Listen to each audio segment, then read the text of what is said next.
मेरा नाम रवि है। मैं दिल्ली शहर का रहने वाला हूँ। मेरे पापा का बहुत बड़ा बिजनेस था जो अब उनके मरने के बाद मैंने संभाला हुआ है। मैं एक दिन ऑफिस से निकला। मैं घर की तरफ जा ही रहा था कि सड़क के दाएं तरफ एक जवान और खूबसूरत लड़की के खड़ी भीख मांग रही थी। वह देखने से भिखारी बिल्कुल भी नहीं लग रही थी। देखने से तो ऐसा लगता था वो पढ़े लिखे और किसी अच्छे खानदान की लड़की हो। मेरे दिल ने कहा कि मुझे उसकी मदद करनी चाहिए, इसलिए मैंने अपनी गाड़ी रोकी और उससे भीख मांगने की वजह पूछी। मेरी बात सुनकर उस लड़के की आंखों में आंसू भर आए। कहने लगी, मेरी माँ के सिवा मेरा इस दुनिया में कोई नहीं है।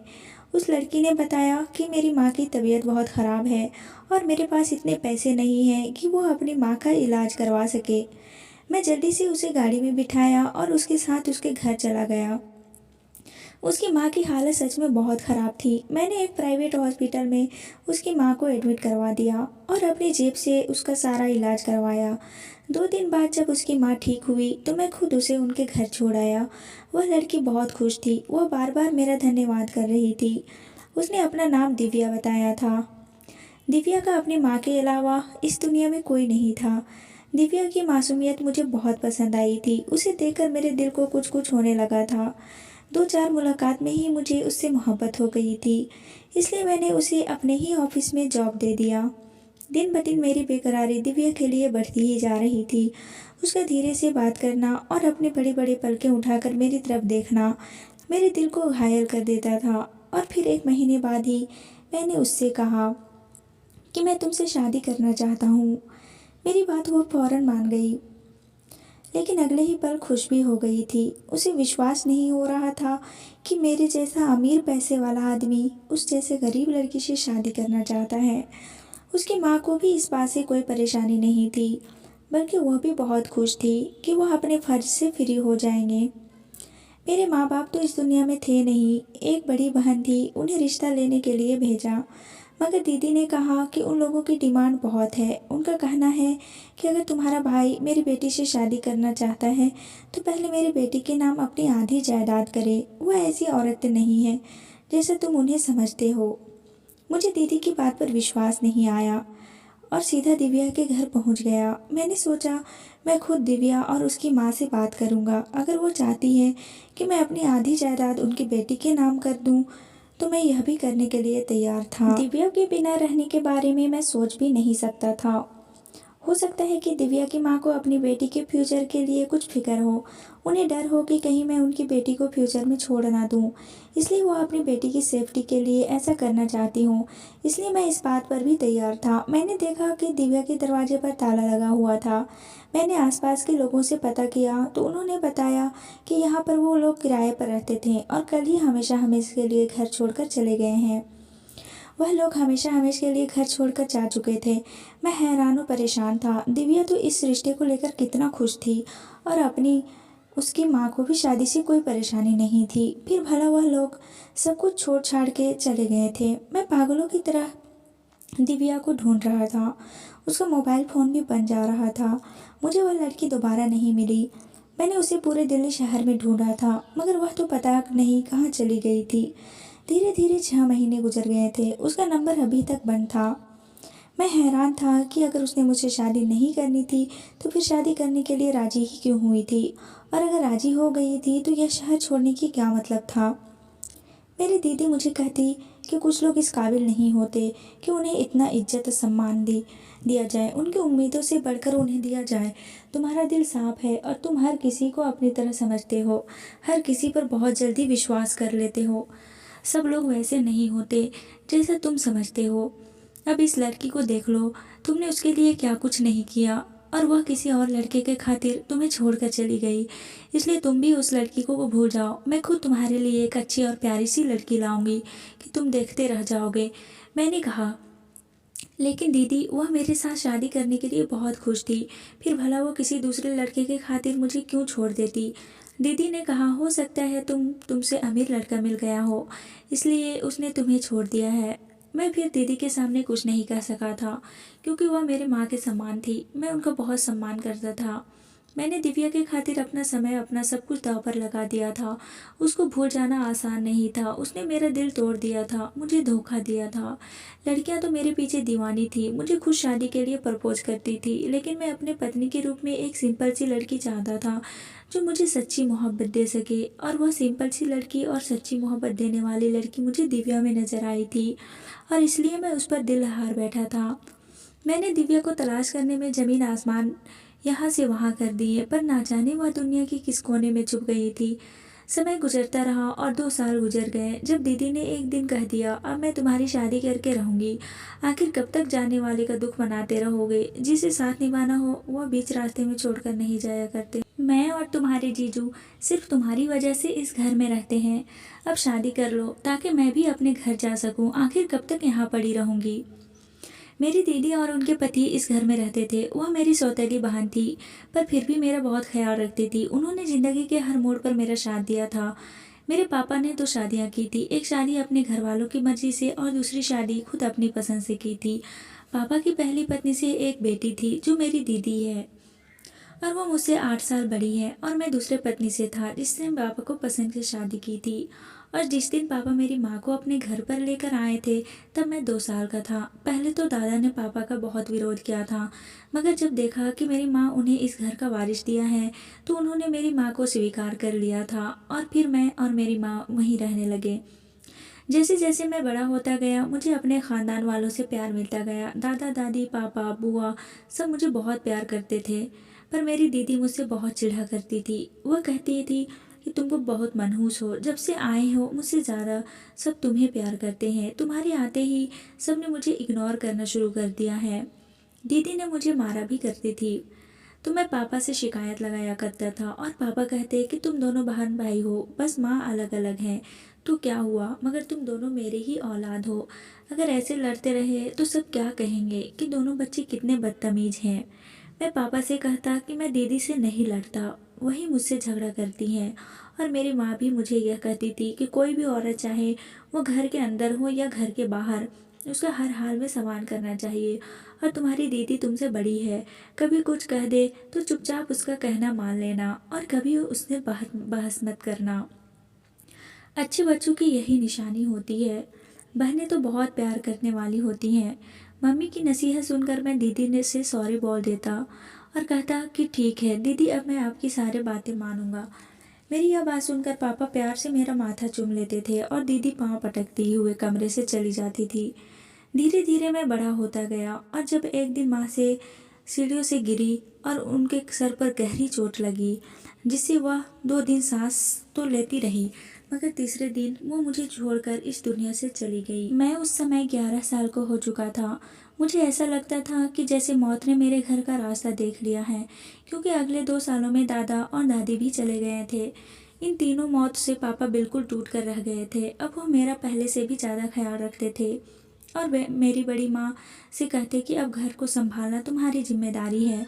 वह पापा के सामने मुझे बहुत प्यार से बात करती, और जब पापा कमरे से चले जाते तो मुझसे कहती, तुम मेरी सौतन की औलाद हो, अपनी माँ के साथ ही मर जाते तो अच्छा होता। जिस दिन से तुम माँ और बेटा हमारे घर में आए हो, हमारे घर को नज़र लग गया है। पहले कैसे हमारे घर में खुशियाँ हुआ करती, खुशियाँ भी इस घर से रूठ चुकी हैं। वह मुझसे धिक्कारती हुए कमरे से चली जाती। मैं कितने देर तक रोता रहा कि मेरा क्या कसूर था। क्या मैं सच में मनहूस हूँ? क्या सच में हमारे यहाँ आने से यह घर खाली हो गया है? मेरी आंखों के सामने मेरी माँ का चेहरा आ जाता। वह कैसे रोती थी। मरने से पहले पापा से बहुत कहती थी कि मेरे साथ अजीबोगरीब हादसे होते हैं। कभी कोई मेरे कपड़ों को काट देता है, कभी खाना बनाती हूँ तो नमक तेज हो जाता है, और कभी खाना जल जाता है। मैं हैरान होती हूँ कि यह सब कैसे हो जाता है। पापा मेरी माँ को समझाया करते थे कि यह सब तुम्हारा वहम है। माँ कहती मेरा वहम नहीं है। जब से यहाँ आई हूँ मेरे साथ सब कुछ उल्टा हो रहा है। कभी कोई फ़ोन करके मुझे अजीब किस्म की आवाज़ से डराता है। मुझे उसकी आवाज़ समझ नहीं आती कि आखिर सामने वाला फ़ोन पर मुझे कहना क्या चाहता है और मुझे क्यों डराता है। पापा माँ को समझाते कि ऐसा कुछ भी नहीं है, तुम बस उल्टा सीधा खुद ही सोचती रहती हो। माँ कहती है कि मैं आपको नंबर दिखाती हूँ, मैं झूठ नहीं बोल रही हूँ। और जैसे ही माँ ने मोबाइल को दिखाया तो उसमें नंबर था ही नहीं। पापा ने कहा, देखा मैं ठीक कह रहा था, तुम वहम की बीमारी हो गई है। मैं तो कहता हूँ किसी दिमाग वाले डॉक्टर के पास चलते हैं। सारा दिन टीवी पर सीरियल देख देख कर तुम्हारे दिमाग पर असर हो गया है। माँ कहती कि सारा दिन मैं घर के काम करती हूँ। आपकी माँ ने तो नौकरानियाँ की छुट्टी कर दी है और सारा काम मुझसे ही करवाती हैं। मैं अब उनके ताने सुन सुनकर थक चुकी हूँ। मैं उस समय बहुत छोटा था, मगर मुझे अपनी माँ की बातों पर विश्वास था। इस घर में ऐसा कौन था जो मेरी माँ को तंग कर रहा था? मैं जानना चाहता था। लेकिन तभी उन्हें दिनों अचानक माँ की डेथ हो गई थी। वह सीढ़ियों से कैसे गिरी समझ नहीं आया था। सबने कहा था कि मेरी माँ की दिमागी समस्या है, इसी वजह से उनका संतुलन बिगड़ गया होगा और वह सीढ़ियों से खुद ही गिर गई होंगी। जब मेरी माँ मर गई थी तो किसी का कुछ नहीं गया था। सब अपनी अपनी ज़िंदगी में बिजी हो गए थे, पर मेरी ज़िंदगी जैसे रुक सी गई थी। मेरी माँ तो चली गई थी और उनके जाने के बाद मैं बिल्कुल अकेला हो गया था। पापा ने मुझे बड़ी माँ यानी मुझे मेरी सौतेली माँ के हवाले कर दिया था। वह अपने बिजनेस को देख रहे थे, पर मुझे कोई भी नहीं संभालता था। मैं नौकरों के सहारे पर था, वह भी अपनी मर्जी करते, उनको भी कोई नहीं पूछता था कि रवि को खाना खिलाया या नहीं, रवि को स्कूल भेजा या नहीं, उसे होमवर्क कराया या नहीं, किसी को कोई मतलब नहीं था। नौकर भी अपनी मनमानी करते, जब चाहते खाना दे देते, जब चाहते ना देते। मैं भूखा उनके पीछे पीछे रोता हुआ फिरता रहता था। एक बच्चा जिसकी माँ नहीं थी, उसका कोई भी नहीं था। जिस दिन मेरी माँ इस दुनिया से गई थी, उसी दिन मेरी खुशियाँ भी उन्हीं के साथ चली गई थी। मैं स्कूल से कॉलेज में पहुँच चुका था जब दीदी की शादी हुई, और वो शादी के बाद भी वो यहीं रहने लगी थी, क्योंकि बड़ी माँ अपनी आंखों से उन्हें दूर नहीं करना चाहती थी। और फिर एक दिन रोड एक्सीडेंट्स में पापा और बड़ी माँ की भी डेथ हो गई। वह दोनों एक रिश्तेदार की शादी में जा रहे थे कि गाड़ी टक्कर कर एक बस से हो गई और दोनों के मौके पर ही दम तोड़ दिया। और फिर उसके बाद सब कुछ मेरी दीदी और मेरे जीजा ने संभाल लिया। पापा के वकील ने बताया कि मेरे पापा पहले ही सब कुछ मेरे नाम कर चुके हैं और मेरी माँ इकलौती थी, उनका सब कुछ पहले से ही मेरे नाम पर था। दीदी को पापा ने शादी के समय उनका हक दे दिया था, लेकिन इस बात से का मुझे नहीं पता था। दीदी सदमे में थी, लेकिन मैं उनका बहुत ख्याल रखता था। और फिर धीरे धीरे दीदी का व्यवहार मेरे साथ ठीक हो गया। दीदी के अच्छे से व्यवहार से मैं बहुत खुश था। दुनिया में मेरा था ही कौन। दीदी से प्यार मिला तो ज़िंदगी में जैसे खुशी की लहर दौड़ गई थी। दीदी कहती कि बड़ी बहनें भी माँ की जगह होती हैं, कभी खुद को अकेला मत समझना।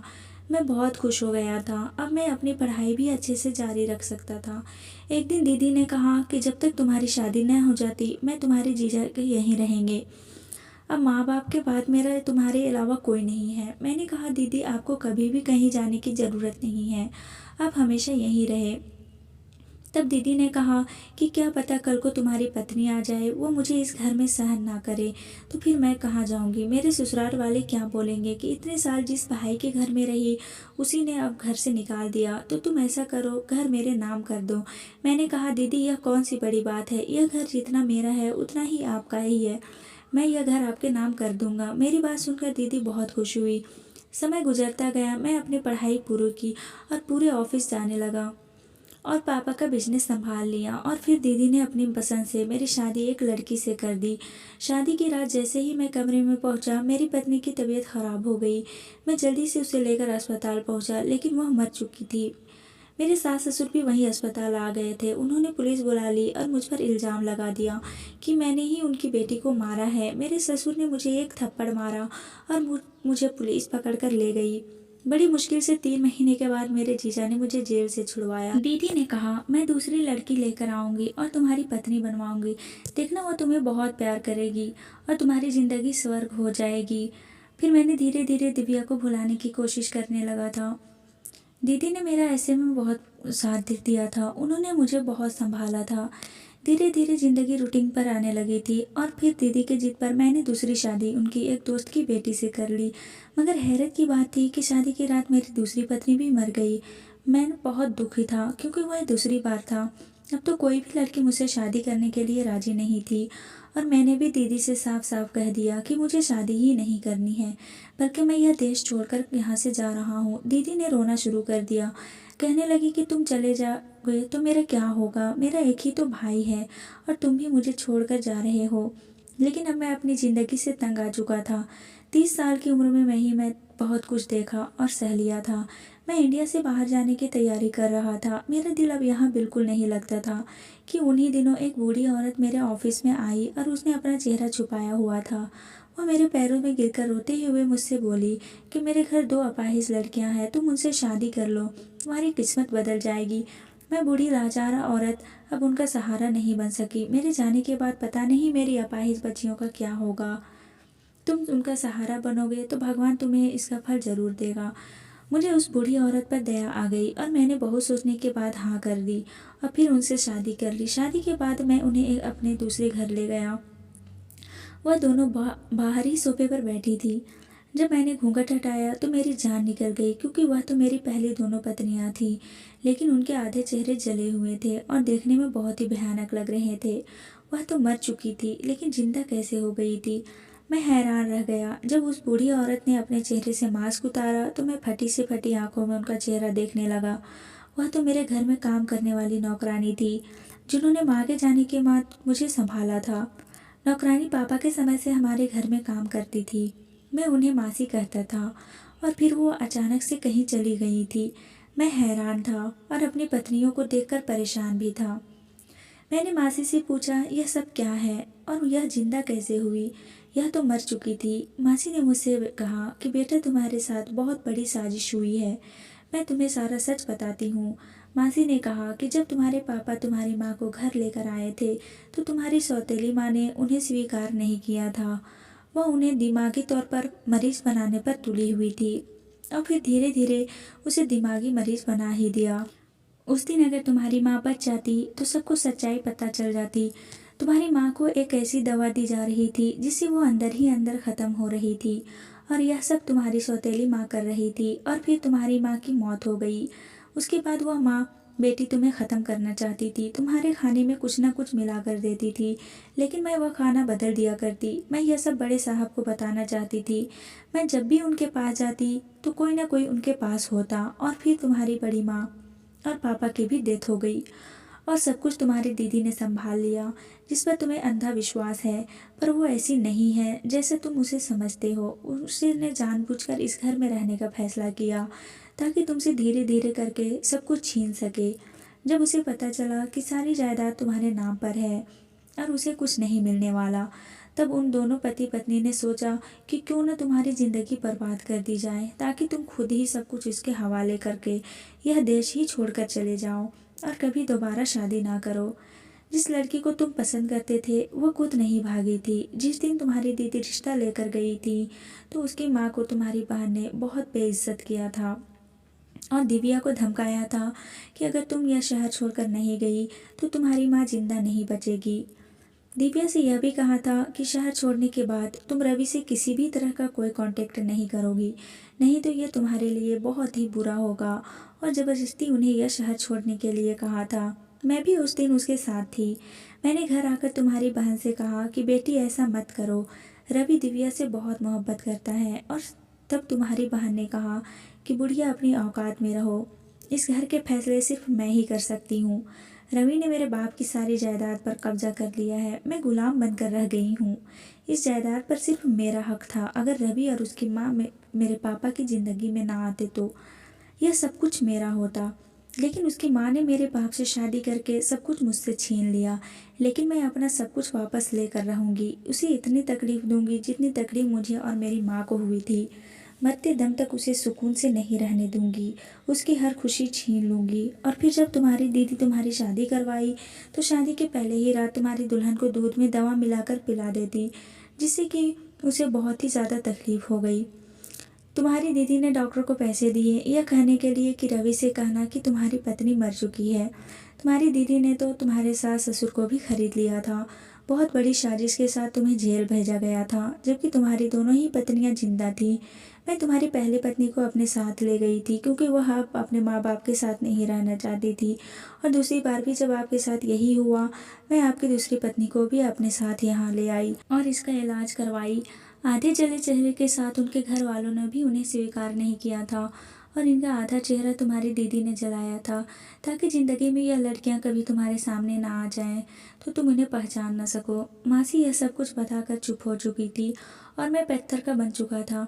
मेरी बहन, जिसको मैं माँ का स्थान दिया था, वह मेरी दुश्मन बनी रही। जिन पर मैं अंधविश्वास करता था, वही मेरी खुशियाँ छीन लेना चाहती थी। मैं अपनी दोनों पत्नियों को अपने साथ लेकर अपने घर आ गया। मैं जैसे ही घर पहुंचा, दीदी उस अपने पति के साथ बैठी चाय पी रही थी, और उनका पति उनसे कह रहा था कि आखिर हमारा प्लान कामयाब हो ही गया।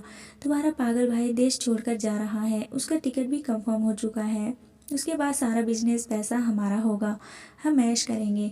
और तभी अचानक उनकी नज़र मुझ पर पड़ी थी, तो उनके चेहरे का रंग बदल गया था। वह अपनी जगह से उठ गए थे। मेरी पत्नी अभी मेरे साथ थी। मैंने दीदी से कहा कि मैं अपनी ज़िंदगी में सब कुछ बर्दाश्त कर सकता हूँ, पर अपने जो तकलीफ़ इन लड़कियों को दी है, मैं सहन नहीं कर सकता। मैं तो आपको अपनी माँ के समान समझता था। मैंने आप पर सबसे ज़्यादा भरोसा किया, और आपने मुझे क्या दिया? साफ साफ कह देती कि मेरे भाई, मुझे यह सब शान शौकत, दौलत, जायदाद सब कुछ चाहिए। मैं सब कुछ आपके नाम कर देता। आपके एक बारी कहने पर मैंने यह घर आपके नाम कर दिया था। आप अगर मेरी जान भी मांगती तो वह भी आपको मैं खुशी खुशी दे देता, क्योंकि मैं आपसे बहुत मोहब्बत करता था। आपकी खातिर कुछ भी कर सकता था।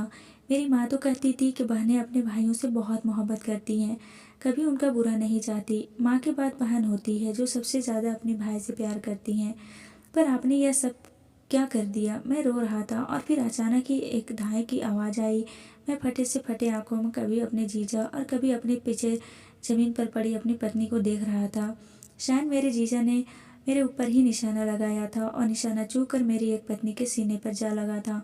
दीदी ने कहा कि मैं तुमसे नफरत करती हूँ, इतनी नफरत कि तुम सोच भी नहीं सकते। इससे पहले कि दीदी कुछ और कहती, पुलिस आ चुकी थी। पुलिस को मासी ने कॉल कर दिया था। पुलिस दोनों पति पत्नी को पकड़ कर ले गई। मैं अपनी पत्नी को लेकर अस्पताल पहुंचा, लेकिन डॉक्टर ने कहा कि इनकी मौत हो चुकी है। मुझे कुछ भी समझ नहीं आ रहा था।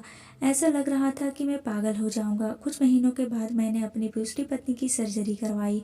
अब वह बिल्कुल ठीक हो गई थी। मेरी दीदी और मेरे जीजा जेल में थे। मेरी पहली पत्नी मर गई थी, और दूसरी पत्नी मेरे साथ रह रही थी। वह मेरा बहुत ख्याल रखती थी, पर अब मैं किसी भी भरोसा नहीं कर पा रहा था। मेरा औरत जैसे विश्वास भी उठ चुका था। मुझे सब धोखेबाज लगते थे। दीदी और उनके पति जेल में थे, और दीदी का दिमागी संतुलन बिगड़ चुका था। हालात और समय उनके पति को किसी सूरत बाहर आने नहीं दे रहा था। समय गुजरता गया, जिंदगी रूटीन पर आ गई थी। जब एक दिन पता चला कि मेरी पत्नी कभी माँ बनने सकती, वह बहुत रही। उसने बहुत इलाज करवाया, पर डॉक्टर ने कहा कि वो बांझ है। उसने मुझसे कहा कि आप दूसरी शादी कर लो। मैंने कहा कि मुझे औलाद की कोई इच्छा नहीं है, इसलिए दोबारा कभी मुझसे शादी का बात मत कहना। मगर वो औलाद के लिए पागल हो रही थी। जब उसने बहुत जिद की तो मैं मान गया। मुझे अपनी ज़िंदगी में अब एक तमाशा लग रहा था, पर शादी की रात मुझे अपनी ज़िंदगी से सबसे बड़ी खुशी मिली थी। जिससे मेरी शादी हुई थी, वह लड़की दिव्या थी, जिसे मैं मोहब्बत करता था, जो मुझे दीदी की वजह से छोड़कर चली गई थी।